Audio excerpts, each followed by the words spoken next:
네, 그러면 전화를 걸어보도록 하겠습니다.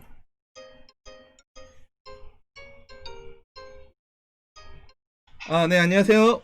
예, 안녕하십니까. 네, 브리즈번 한인재림교회의 최수덕 장로님이십니다. 먼저 인터뷰 요청해 주셔서 정말 감사하고요. 이 호주, 이 퀸즐랜드라는 지역이 어떤 지역인지 좀 궁금하네요. 이곳이 어떤 지역인가요? 우선 호주를 먼저 소개해드리면, 지역적으로 다 아시겠지만, 한국과 달리 이 남반구 하단에 있는 지역입니다. 지역들을 많이 들어보셨을 텐데요. 퀸즐랜드 지역은 한국에서 비행기로 한 10시간 정도 걸리는 좁은 자리에 자리 잡고 있습니다. 호주 동쪽 해안가에 자리 잡고 있습니다. 네, 제가 저기 사진을 좀 찾아보긴 했는데요. 해안가에 높은 빌딩들이 이렇게 나란히 서 있는 그런 도시더라고요. 그곳에 어떤 분들이 많이 살고 계시나요? 퀸즐랜드라고 하는 한 지역만 해도 주만 해도 한국의 한 20배 이상 넓은 지역입니다. 그리고 그 가운데 캐피탈 시티는 이제 브리즈번이고요. 브리즈번 시와 그다음에 아래쪽에 골드코스트라고 하는 유명한 도시가 있습니다. 그곳에 가면은 지금 말씀하신 굉장히 높은 빌딩들을 볼 수가 있는데, 네. 실제로 와보시면 차로 한 5분, 10분이면 다 지나갈 수 있는 아주 작은 도시입니다만은, 우리 한인들을 소개해드리자면, 우리 한인들이 이곳에서 이주해서 살기 시작한 역사가 그렇게 길지는 않습니다. 꽤 오래전에 30년, 40년 전에 오신 분들도 계시지만 극히 드물고요. 제가 처음에 호주에 왔을 때는 2002년 12월 아이들과 함께 공부 때문에 왔었는데, 그때만 해도 한국 사람들은 참 드물었습니다. 가다가 한국 사람 소리가 들리면 굉장히 반가워서 한국에 어서 오셨냐 하고 인사를 나누고 했던 기억이 있습니다만은, 지금은 한국 사람들 만나기는 그렇게 어렵지 않고요. 많은 분들이 이곳에 와서 이민 와서 살고 있습니다. 이 재림 교인들도 많이 있지만 알고 있는 한국 분들이 여기저기서 많이 오셔서 살고 있습니다. 대부분 젊은 세대들이고요. 처음에 시작은 자녀들의 교육 때문에 오신 분들이 많습니다. 그리고 이제 연세 드신 분들은 자녀들을 따라서 오신 경우가 대부분이고요. 이번에 이제 코로나로 인해서 이 호주도 참 어려움이 있을 것 같은데요. 현재 이 호주는 이 코로나로 인해 어떠한 상황인지 좀 알고 싶네요. 예, 호주는 굉장히 코로나를 잘 극복하고 있는 나라 중에 하나입니다. 이 퀸즐랜드는 사실상 현재 코로나의 확진을 받아서 액티브되어 있는 사람은 2명, 그리고 그 중에 1명은 병원에서 가볍게 치료를 하고 있고요. 거의 확진자가 생기지는 않고 있습니다. 네, 지금 그러면 코로나 상황으로 인해서 대면 예배는 지금 할 수 있는 건가요? 저희가 이제 마지막 예배를 드렸던 게 지난 3월 초였었는데 7개월 동안 예배를 드릴 수가 없었고요. 이제 지난주부터 비로소 모여서 안식일에 예배를 드리고 있습니다. 현재 퀸즐랜드는 집 안에서와 집 밖에서 30명까지만 모일 수가 있습니다. 그리고 교회나 비즈니스 등은 장소의 사이즈에 따라서 200스퀘어 안에 최대한 50명까지 들어갈 수 있도록 규정을 해놨습니다. 교인들 중에서는 어려움 당하신 분들은 없었나요? 우선 감사하게도 저희 브리즈번에 있는 우리 재림교인들 가운데 코로나 확진자 또는 그 가족들 가운데도 확진자가 있었다는 소식은 아직까지 듣지는 못했고요. 정부에서 국민들이 어떤 방법으로든 살 수 있도록 지원을 하게 되는데 잡시커라고 하는 프로그램이 있습니다. 신청을 하면은 그 실업급여를 주는데 교인들이 이러한 정책 하에서 그렇게 어려움은 없는 것 같습니다. 지금 현재 계시는 이 브리즈번 한인재림교회에 대한 소개와 하시는 선교 사역에 대해서 설명해 주시면 고맙겠습니다. 이곳에는 저희 한인교회가 이 브리즈번 지역에만 3군데 있고요. 그리고 호주 교회와 함께 예배 드리시는 분들이 약 한 20명 정도 있습니다. 저희 교회의 역사는 2003년부터 이곳에서 한인교회가 시작되었고, 네. 저희 교회 후들은 한 60명에서 70명 정도 되는데요. 대부분이 어린아이들이 한 25명 정도 되고 학생이 한 15명, 나머지는 그 부모에 해당돼요. 평균 연령이 30세가 넘는 것 같지는 않습니다. 우리 아이들을 포함해서. 예. 호주 교회들은 그러면 이제 한국 교회를 빼고 호주에서도 전체적인 연령대가 높은 건가요? 아니면은 그래도 재림교인들이 많이 있는 건가요? 예, 한국하고 상황은 비슷합니다. 연령대가 상당히 높아요. 그러니까 이 호주도 마찬가지로 자녀들을 교회에 남도록 하는데 나름 성공한 교회가 한 2교회 정도 있는데요. 한 교회는 한국처럼 삼룡학교 내에 있는 교회입니다. 여긴 자연스럽게 우리 교인들이 모여들 수밖에 없고요. 그 다른 한 교회는 거기도 교회가 한 100년 정도 이제 전통을 갖고 있는데 처음에 갔을 때에는 뭐 거기도 젊은 세대들이 없지 않았어요. 굉장히 큰 교회였습니다. 근데 한 몇 년 정도 지나서 그 교회를 방문했는데 우연히 그 청년 학생들이 예배를 드리는 이제 따로 드리는 곳을 들어갔습니다. 근데 깜짝 놀랐어요. 드럼, 뭐 기타 뭐 아직은 전통적인 사상을 갖고 있던 저희들이 네. 그리고 깜짝 놀랐습니다. 근데 뭐 좋고 나쁘고를 떠나서 그 교회가 이 젊은 세대들을 위해서 이러한 공간을 할애하고 있구나.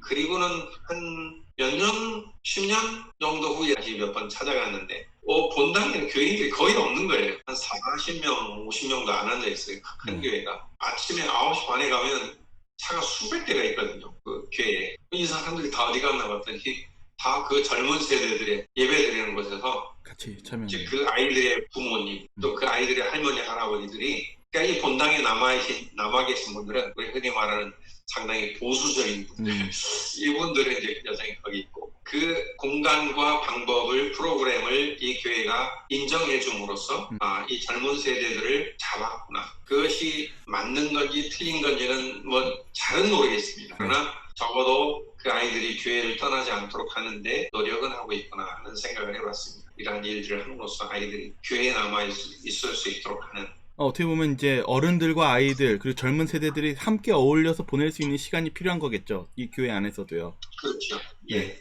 지금 하시고 있는 그 브리즈번 한인재림교회가 하는 활동들에 대해서 설명해 주시면 좋겠네요. 첫 번째로 두는 것은 우리가 갖고 있는 자녀들을 잘 교육하는 것입니다. 그리고 이 아이들을 잃지 않는 것이 가장 중요한데요. 한글학교라고 하는 프로그램을 통해서 이것을 한 15년 정도 계속 지속하고 있는데요. 교회들에서 가장 고민 중에 하나가 우리 2세 자녀들이 한국말을 잊어버림으로써 모든 세대와 절되는 현상이 생기고 그 아이들이 결과적으로 한국말로 예배를 드릴 수가 없기 때문에 우리 교회를 떠나게 되는데 신앙을 제대로 잘 배울 수가 없기 때문에 오히려 떠나가는 경우가 참 많습니다.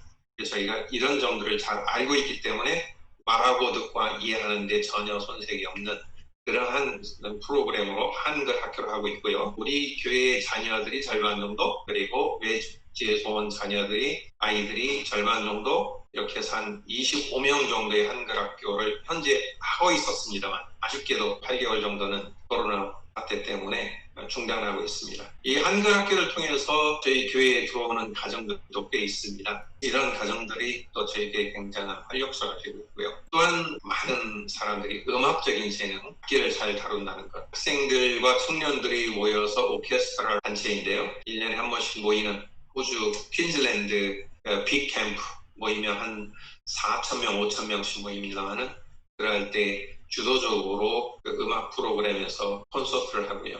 또 저희가 자체적으로도 1년에 한 번씩 콘서트를 함으로써 이 주변에 음악적인 재능을 기부하고 있습니다. 네, 그동안 그곳에 계시면서 기억에 남았던 일들 있다면 말씀해 주시죠.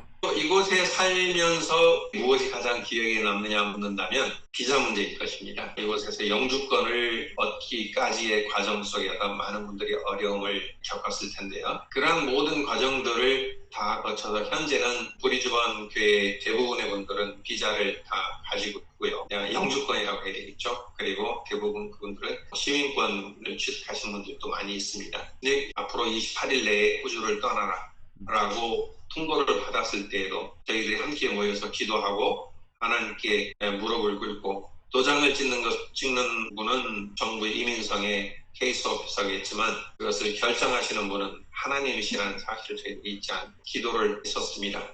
그분이 그러한 기도 끝에 정말 이제 돌아가야 하는 상황에서 우리가 정부에 탄원을 하고 여러 가지 제안을 했을 때 2주 후에 영주권이 나왔다라고 하는 사실은 누구도 기대하지 못했었던 부분인데요. 또 기억에 남는 사건들은 교회가 세워지는 과정 속에서 어려움들이 있었지만 이곳이 한인들뿐만 아니라 여러 민족들이 이민을 와서 살고 우리 재림교회 내에도 그러한 이민자 교회들이 꽤 있습니다. 그러한 교회들 가운데 굉장히 오래전에 50년이 20년도 훨씬 더 전에 와서 이곳에서 이민자 교회를 세웠던 어떤 교회들은 이제 세월이 지나면서 차츰 교인 수가 줄어들고 화폐로서 볼 때는 유지하기도 힘든데 목회자는 보내려고 하는 조금 골치 아픈 문제에 봉착한 것은 사실입니다만, 이러한 관점에서 저희 한인교회가 이렇게 커가면서 호주 회장님 뿐만 아니라 협회에서 말씀하시기를 우리 아이들이 이제 자라면서 영어도 다 잘하고 호주에 예배를 드리는데, 호주인들과 예배를 드리는데 전혀 문제가 없는데 굳이 한인교회를 고집할 필요가 있느냐라고 하는 제안을 몇 번 하셨었습니다. 물론 우리 어른들은 영어보다는 한글이 더 편하고 또 하기 때문에 모여서 예배를 드리는 것도 있지만, 단지 우리가 편하자고 한인교회를 유지하려고 하는 것은 아니고요. 어느 날 한 젊은 부부가 두 아이를 데리고 교회를 찾아왔어요. 본인은 저 일요일 모 교회에 다니는 가정이고 부모님도 그 교회에 다니시는데, 본인들이 유튜브를 통해서 다니엘서를 공부하다가 안식일이 맞구나 하고 찾아왔던 가정이 있습니다. 네. 아쉽게도 그들이 이제 목사님이 안 계신 동안에 와가지고 오래 나오지는 못했어요. 근데 여전히 이렇게 준비된 가정들이 있구나 하는 생각이 들었고요. 또 하나는 한글학교를 통해서 온 가정이 있습니다. 그 가정에 아이가 4명인데요. 오랫동안 한글학교를 한 3, 4년 정도 다녔어요. 처음에는 한글학교 이렇게 통해서 교회에 오십시오 하는 이런 것들이 쉽지는 않았는데, 이분들은 이미 마음의 준비가 되어 있으면서 한글학교 교회 오기 전에 가정에 같이 식사도 초대하고 또 이렇게 같이 캠프도 같이 가고, 이런 과정을 통해서 그분들이 교회를 첫 발을 디디게 되었는데요. 오시자마자 우리 아버님께서는 주방에 들어가서 설거지도 하시고 식당도 치우시고 적극적으로, 그리고 지금까지 특별한 상황이 아니면 지난 1년 넘게 교회를 잘 참석하고 있고 모든 행사에 같이 하고 있습니다. 이곳 브리즈번에만 해도 우리 한인들이 약 한 5만 명 정도 삽니다. 그들에게 복음을 전하기 위해서 우리 교회는 여전히 한 곳뿐만 아니라 될 수 있으면 여러 곳에 교회를 개척해서 세울 계획을 가지고 있는데요. 처음에 이곳에 복음을 전하기 위해서 정착하셨던 고 재영감 목사님께서 참으로 많은 수고를 해주셨습니다. 목사님께서 이제 교회를 떠나시고 교회가 한 3년 정도 공백 기간에 있는데요.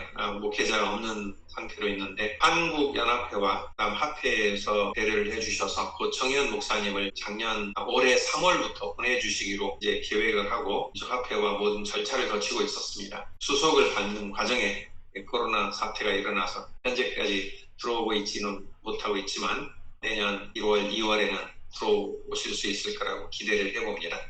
우리 기다리고 있는 고청현 목사님께서 무사히 들어오실 수 있도록 생각나실 때마다 기도해 주시기 바랍니다. 3월부터 온라인으로 예배를 진행하고 계시고요. 말씀을 주고 계시고 여기 계신 것과 다름없이 지금 같이 지내고 있습니다. 개인적으로 좀 있으시면서 있었던 간증이나 이야기 있을까요? 2002년 12월 22일이었나요? 제가 이 호주는 아는 사람이 전혀 없었습니다. 여행을 와서 한번 공부하자 하고서는 돌아가서 한 2달 만에 제가 운영하는 이제 사업을 정리하고 바로 들어왔습니다.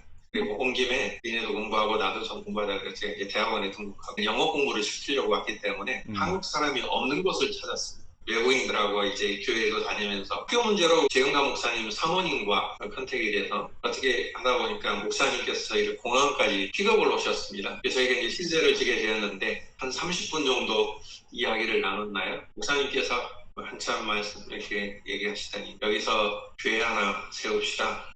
그때까지만 해도 이 호주에는 우리 한인교회가 없었습니다. 한인들과 만나지 않는 것을 선언을 했지만 제 마음은 이미 그럽시다라고 하는 대답을 저도 모르게 했습니다. 그렇게 해서 사실은 브리즈번에 제가 1호 교인인데 그렇게 우리 가족과 목사님 가족 그리고 이제 모이기 시작한 교인 가족들이 처음에는 아이들이 더 많았고 안 되던 가정들이 한 2년 정도 후에 50명 정도가 또 여기저기 더 보이기도 하고 새로운 교인들도 생기고 영어 학교나 한글 학교나 이런 것들을 통해서 많은 교인들이 생겨났습니다. 1년 6개월 후에 집회소로 등록을 하고 그 후 6개월 후에는 교회로 정식 인가를 받고 재영감 목사님께서 호주 합회에 정식 목회자로 등록을 하게 되었습니다. 사실 저하고 만난 지 30분 만에 그 말씀을 하셨다고 했지만 우리 목사님께서는 이미 이곳에서 3년을 그렇게 저를 기다리고 계셨던 나중에 알게 되었는데 그분께서 스크랩해놓은 여러 그 과정들을 보면서 교회를 세우기 위해서 3년 동안 준비하고 기다리고 함께 할 수 있는 사람을 찾고 있었던 것입니다. 하나님께서는 이러한 시간표를 통해서 우리가 만나도록 해주셨고 또 그 적절한 시간에 만나서 교회를 세우게 하고 사람들이 모일 수 있도록 해주고 그곳에서 함께 예배를 드리며 많은 사람들에게 예배와 복음을 함께 할 수 있는 그런 기회를 주셨던 것이 이 부분이 아닐까. 마지막으로요, 현재 이 코로나로 인해서 어려움 겪고 계시는 많은 성도님들 계세요. 힘내라고 한마디 부탁드리겠습니다. 예. 성도 여러분, 우리가 기대하지도 예상치도 못했던 일들이 현재 벌어지고 있습니다. 1918년 스페인 플루라고 하나요? 그때 2, 3년 정도 이거보다 훨씬 더 긴 기간 동안 굉장한 일들이 있었지만 거의 100년 만에 이러한 일들이 생겨났습니다. 그러나 예수님 재림 전에 이러한 일들이 얼마나 더 자주 생길지 우리는 알지 못합니다. 그래서 이 일이 빨리 지나가고 우리가 안정적인 생활을 찾는 것에 우리의 목표를 둔다면 어쩌면 우리는 실망할지도 모릅니다. 이러한 일들을 통해서 역경들 가운데서도 하나님을 잊지 않고 하나님과 어떻게 연결선을 지속적으로 가지고 있도록 하느냐 하는 것이 우리의 주요 관심사가 되어야 하지 않을까 생각을 하게 됩니다. 저희가 우리 교인들이 오랫동안 만나지 못했기 때문에 굉장한 그 두려움을 가지고 있었는데요. 이러한 가운데서도 하나님을 붙잡는 것이 하나님께서 우리에게 이 시대를 주신 이유가 아닐까 하는 생각을 하게 됩니다. 힘내시고요. 하나님께서 우리에게 주시는 정확한 시간표에 따른 하나님의 인도하심을 바라보시기를 간절히 부탁드립니다. 인터뷰 요청 먼저 고맙고요. 오늘도 브리즈번 한인 재림중앙교회를 위해서 계속적인 응원과 기도 이어나가도록 하겠습니다. 다시 한번 인터뷰 감사합니다. 예, 감사합니다.